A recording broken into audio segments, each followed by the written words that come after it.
Well, this has been a really special engagement actually. We're here in the city of Malaga to co-create some solutions for them in the area of mobility and in the area of realising a transition to a more sustainable economy.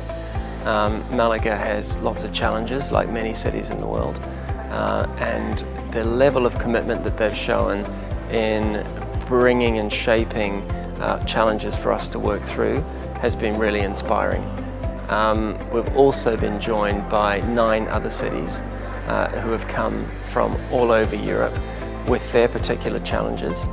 And what we've done with them is we've worked through what we're calling a reframe. Often what we think is the project or the problem is actually not the right project or even not the right problem area. Over the last 2 days we've been working with those 10 cities to try and reframe those projects into being much more ambitious programs.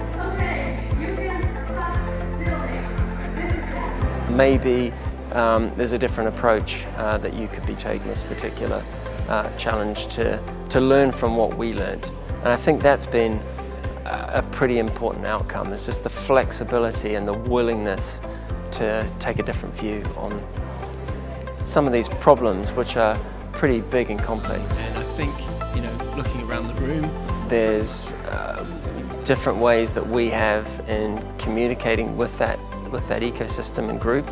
But if you look at who attended, there are 120 people that came.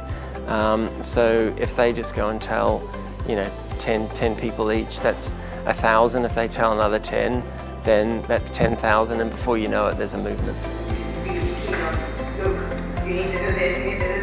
We got fantastic feedback from the individuals that were here. You know, we realised that we're not going to realise the climate goals of 1.5 degree trajectory with business as usual. It's going to have to be, you know, a big, ambitious, leapfrogging rethink.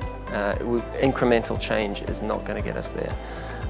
So the commitment and the thinking and the willingness to lean into committing to something that's going to be much bigger and much more ambitious from a partner perspective, from the city perspective, but also from us as Climate-KIC is probably the big reflection.